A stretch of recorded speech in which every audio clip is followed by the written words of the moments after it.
বিসমিল্লাহির রহমানির রহিম। শুরু করছি সেই মহান সত্তার নামে, যিনি সৃষ্টি করেছেন এই প্রাণী জগৎ, যিনি জন্ম ও মৃত্যুর মালিক। আজ আমরা জানব জন্ম ও মৃত্যুর মাঝখানের সময়টা নিয়ে। আমাদের সমাজে একটি কথা প্রচলিত রয়েছে যে মৃত্যুর 40 দিন আগে নাকি মৃত্যুসজ্জিত ব্যক্তি তা বুঝতে পারে। এই কথাটুকু কতটা সত্যি তা আজ আমরা এই ভিডিওর মাধ্যমে কোরআন ও বৈজ্ঞানিকভাবে আলোচনা করব ইনশাআল্লাহ। কোরআনুল মাজিদে মৃত্যু নির্দিষ্ট কোনো 40 দিন আগে কী ঘটে এমন কোনো কথা বলা হয়নি, বরং এটি একটি প্রচলিত ধারণা যা ইসলামিক শরীয়ত দ্বারা সমর্থিত নয় এবং এটি একটি বিদআত। কোরআন বলে মৃত্যু কখন ও কিভাবে ঘটবে তা একমাত্র আল্লাহ জানেন এবং মানুষ মৃত্যুর নির্দিষ্ট সময় আগে থেকে তা জানতে পারে না। এই সম্পর্কে কুরআনে আরও বলা হয়েছে, কেউ জানে না আগামীকাল সে কি উপার্জন করবে এবং কোন মাটিতে তার মৃত্যু হবে।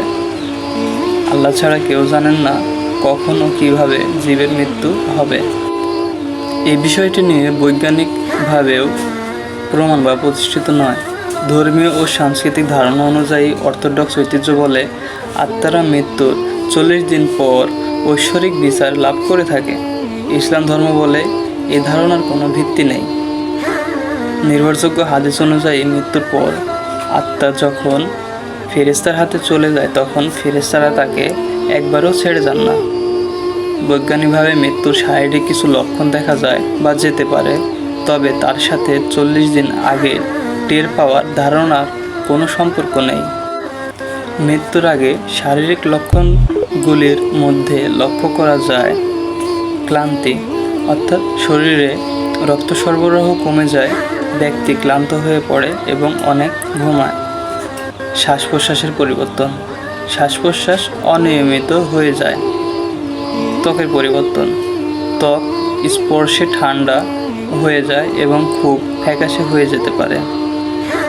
জ্ঞান হারানো, যারা মৃত্যুর আগের দিনগুলিতে জ্ঞান হারান না তারা মৃত্যুর আগের কয়েক ঘন্টায় জ্ঞান হারান। অন্যান্য লক্ষণ, চোখ ঘন ঘন বন্ধ হওয়া বা অর্ধেক খোলা থাকা এবং মুখের পেশি শিথিল হয়ে চোয়াল ঝুলে যাওয়া দেখা যায়। সুতরাং মৃত্যুর 40 দিন আগে মানুষ এটি টের পায় বা উপলব্ধি করতে পারে। এই ধারণাটি বৈজ্ঞানিক ও ধর্মীয়ভাবে সমর্থিত নয়, বরং এটি একটি লোককথা মাত্র। ভিডিওটি যদি ভালো লাগে অবশ্যই শেয়ার করবেন এবং চ্যানেলটি সাবস্ক্রাইব করে দেবেন। ধন্যবাদ।